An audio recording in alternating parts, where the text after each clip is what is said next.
so 31 days minus 3 days, that is, so I've got 28 days left. 28 times 10. Do I really need a calculator for this?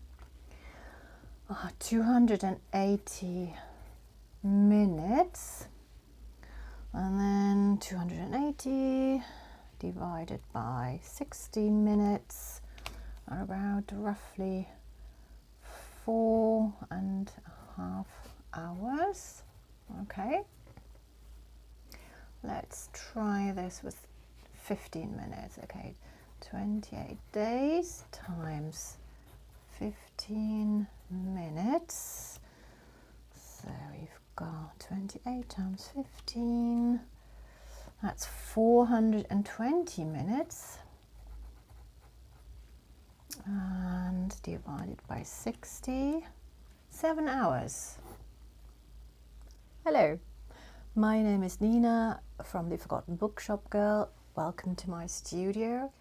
And what am I doing here? I'm doing some calculations, and it's all to do with this idea of spending 10 minutes a day on a certain goal or project until the end of the year. And if you add up all of those 10 minutes, in this case, you could have spent roughly 4.5 hours doing something.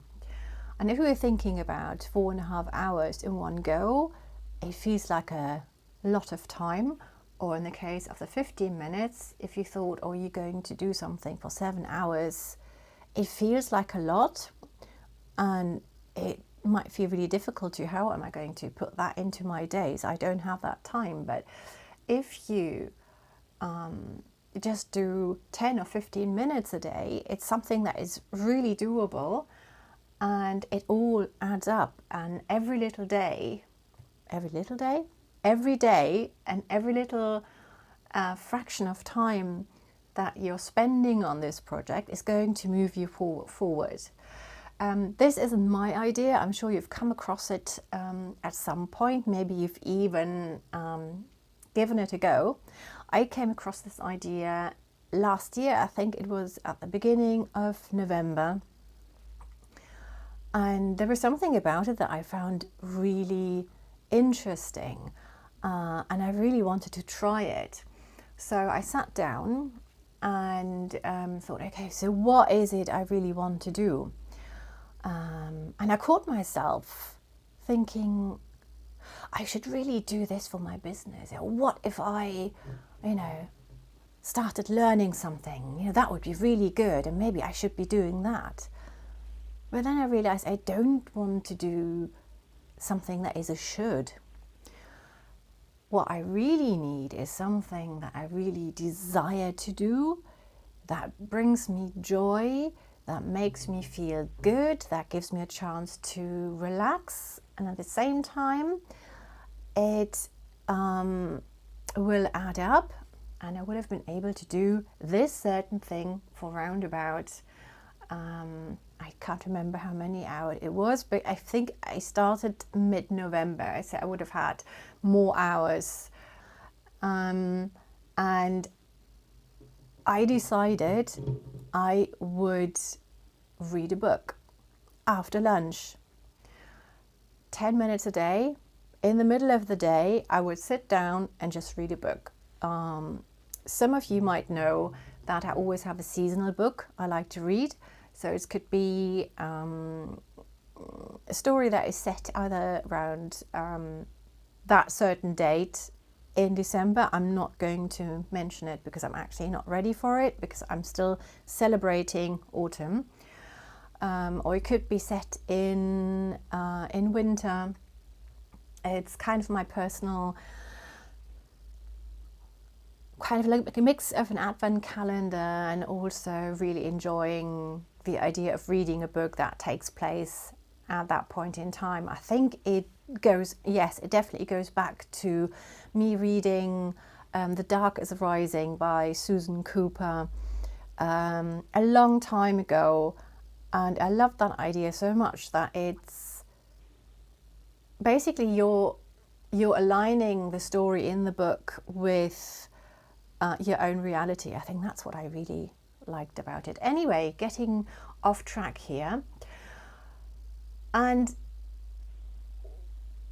first of all, when I started, it felt like a real luxury to be reading a book in the middle of the day, because I managed to have my days so busy, not necessarily organized, that I felt there was absolutely no time to sit down during the day and read. I used to do that, and I really wanted to get back into reading. I normally just read at bedtime, and then I almost fall asleep after I read the first page. And I also felt like I never really got round to reading all the books that I wanted to read.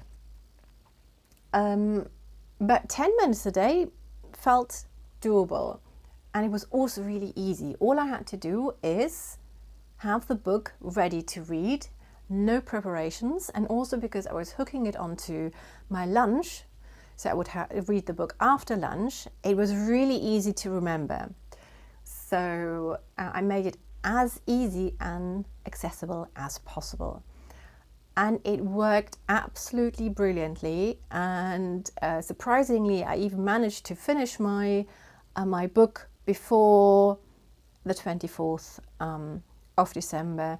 I'm not going to say the word because that's what's happening on the 24th of December. Might be a trigger word for you.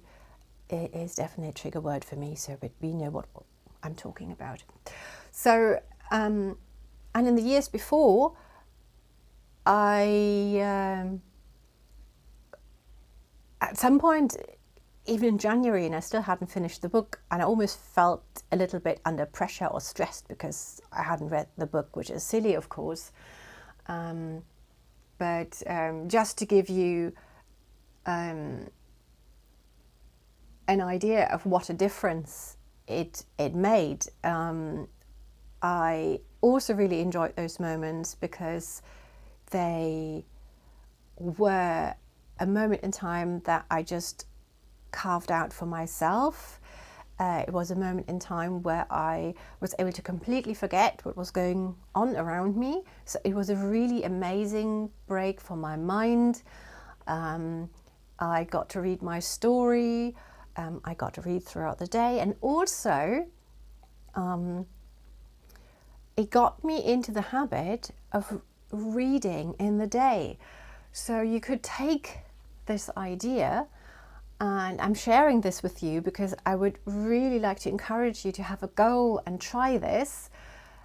You could start establishing a habit for next year. Maybe that is something that you've always wanted to do, but instead of going bang, 1st of January, new habit, and then very often everything just goes really wrong because we make things too complicated.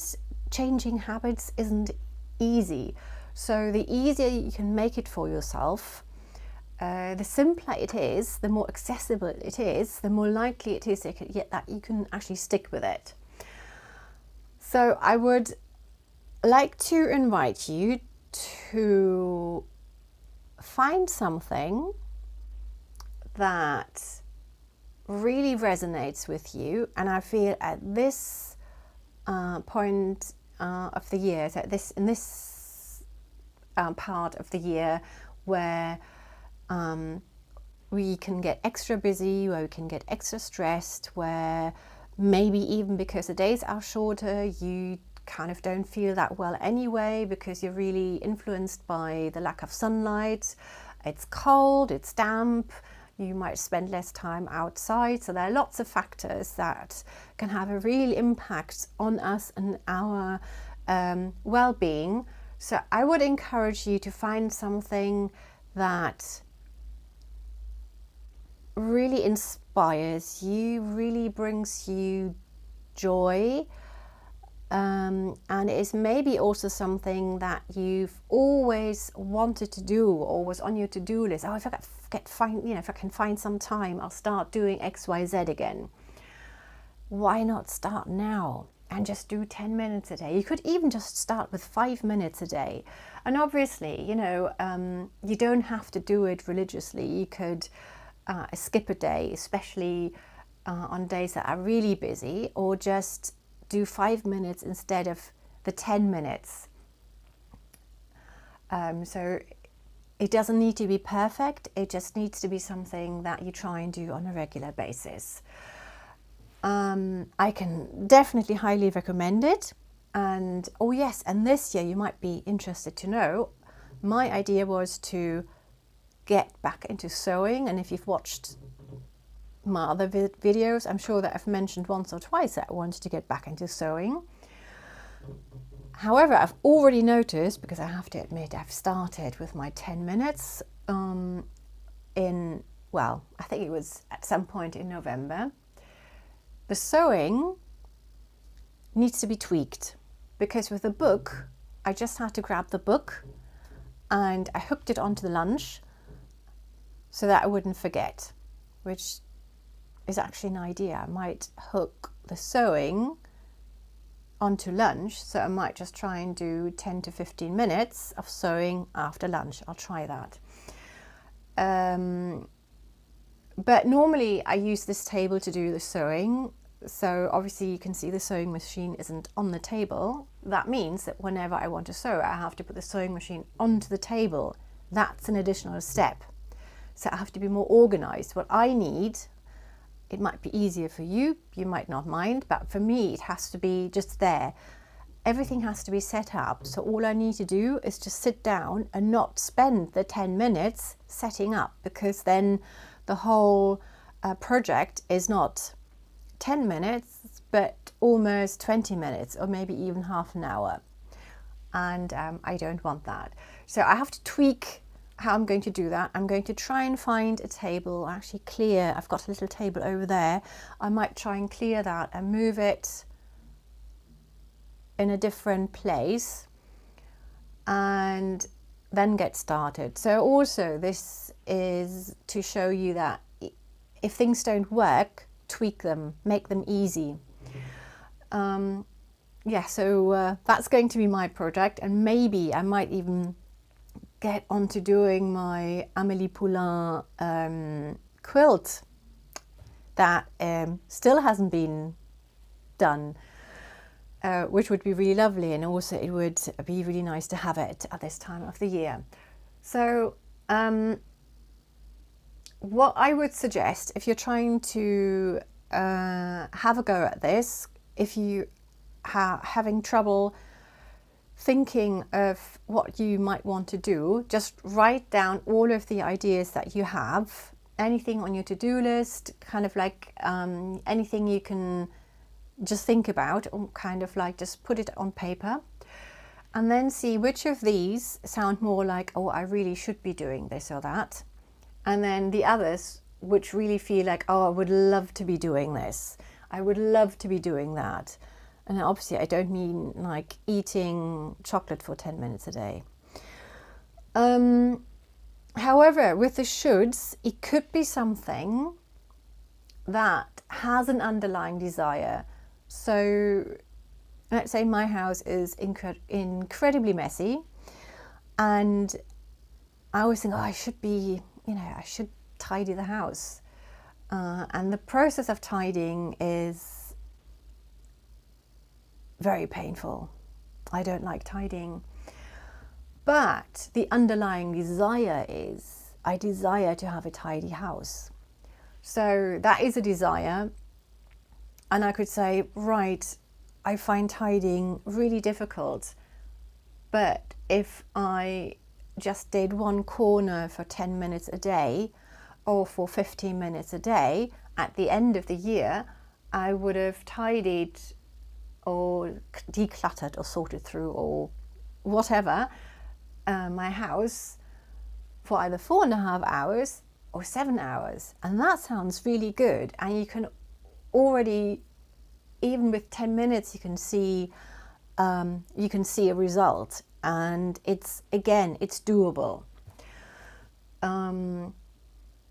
Yes, and as I said before, I think I would really suggest try and find something that can give you, that will energize you, that will make you feel good, that will enhance your well-being, something that you've maybe put off for a really long time, and then maybe something it could be a habit that you would have liked to establish for a really long time, and you're starting now.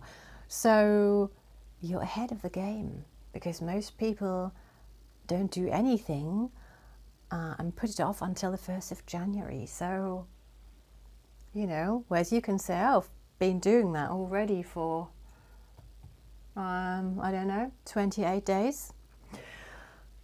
Okay, I would be really interested to know if you've ever tried this, what you've chosen, if this inspires you to have a go and do it.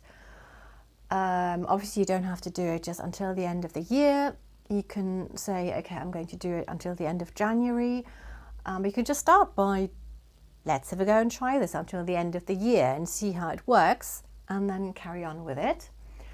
And what I'll try and update you on, probably on social media, and how my project is going. Okay, I'll stop here for now so that this video isn't too long, and I hope to see you very soon.